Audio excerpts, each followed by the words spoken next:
Olá, povo de Deus, sábado 13 de agosto de 2022, 19ª semana do tempo comum.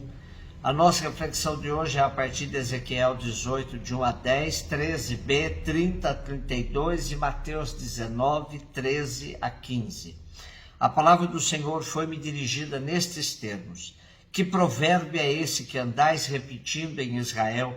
Os pais comeram uvas verdes e os dentes dos filhos ficaram embotados. Juro por minha vida, oráculo do Senhor Deus, já não haverá quem repita esse provérbio em Israel. Todas as vidas me pertencem. Tanto a vida do pai como a vida do filho são minhas. Aquele que pecar é que deve morrer.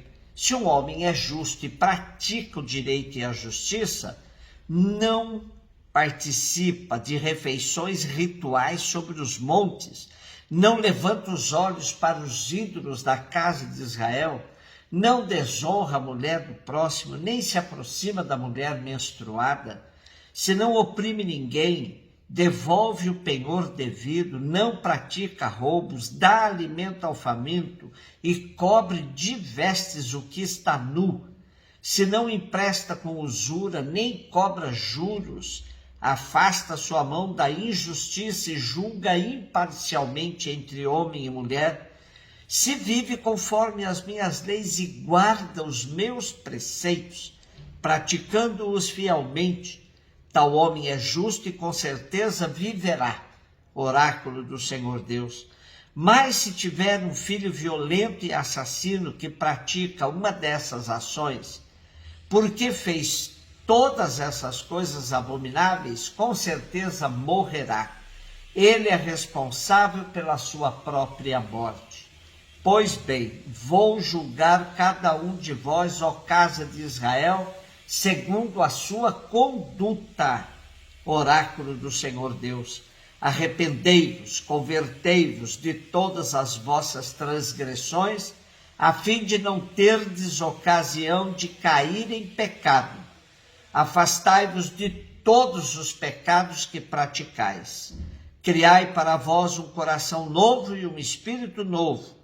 Por que haveis de morrer, ó casa de Israel? Pois eu não sinto prazer na morte de ninguém, oráculo do Senhor Deus. Convertei-vos e vivereis.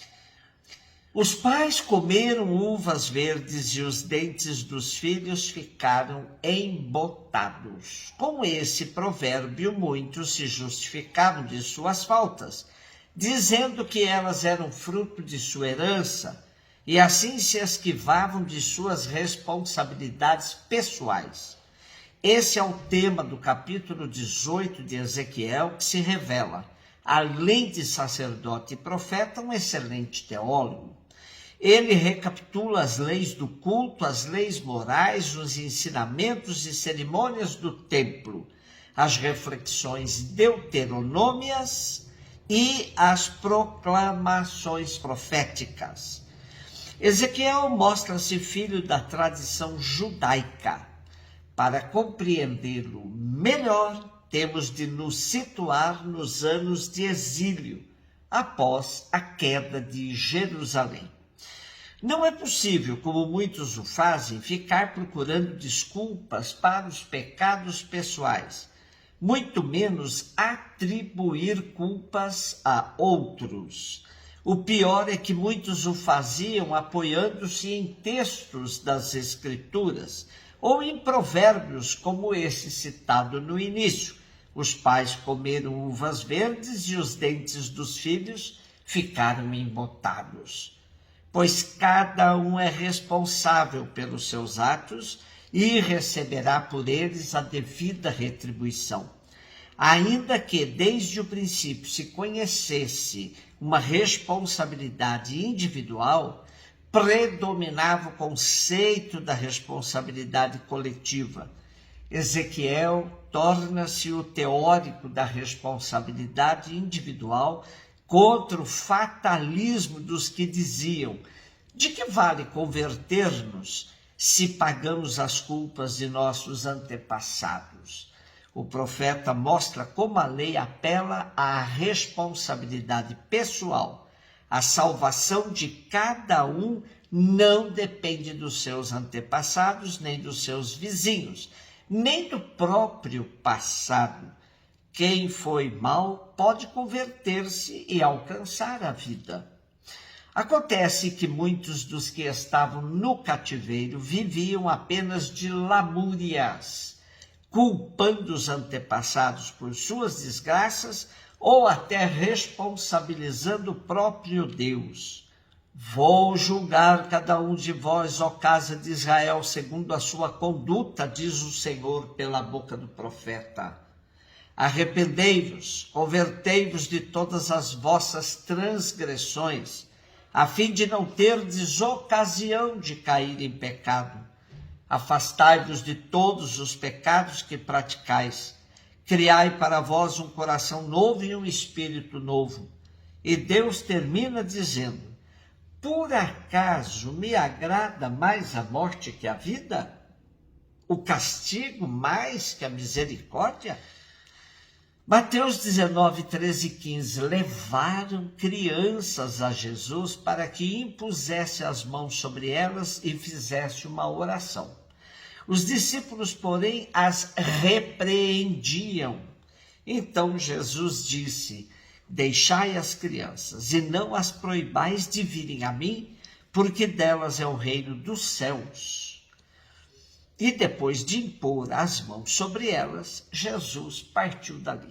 O que salta aos nossos olhos no pequeno texto de hoje é o ato da imposição das mãos, feito por Jesus sobre as crianças. Era um gesto próprio dos pais sobre os filhos, acompanhado de bênçãos.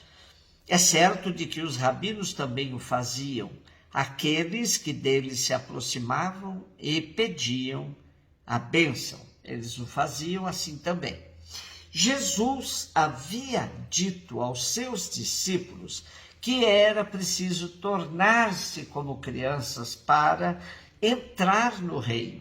Aqui, outro episódio de Jesus com as crianças, que frente à intransigência dos discípulos, que repreendiam as pessoas que as levavam até Jesus, pedindo-lhe que lhe impusesse as mãos e as abençoasse. Na verdade, quando Jesus diz delas é o reino, não se refere apenas às crianças, mas a todos que a elas se assemelham. Já sabemos que as crianças na antiguidade não eram consideradas como pessoas significativas na sociedade, mas Jesus faz delas privilegiadas no reino, admite-as com agrado na comunidade cristã.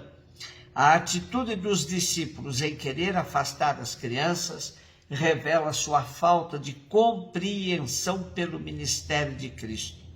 Jesus é aquele que acolhe os pequenos para lhes oferecer o reino.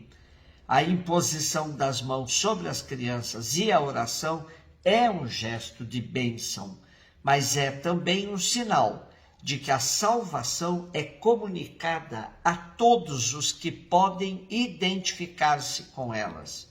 Os pequenos, os pobres, os humildes. É preciso ficar atento, pois quantas vezes com nossas atitudes afastamos os pequeninos, dando preferência a quem ostenta status e poder. Também faz-se necessário prestar atenção aos que rodeiam as autoridades, pois muitas vezes nem são as autoridades mesmo que rejeitam os pequeninos, mas os que tentam protegê-las. Há reivindicações dos pequenos que não chegam aos ouvidos de quem deveria, pois o staff, ou seja, aqueles que rodeiam as autoridades, se constituem em verdadeiros obstáculos, pedras no meio do caminho. Jesus não se deixou levar pela proteção de seus discípulos e furou a bolha, permitindo o acesso das crianças. E mais, deu destaque a elas como as verdadeiras protagonistas do reino. Um beijo no seu coração.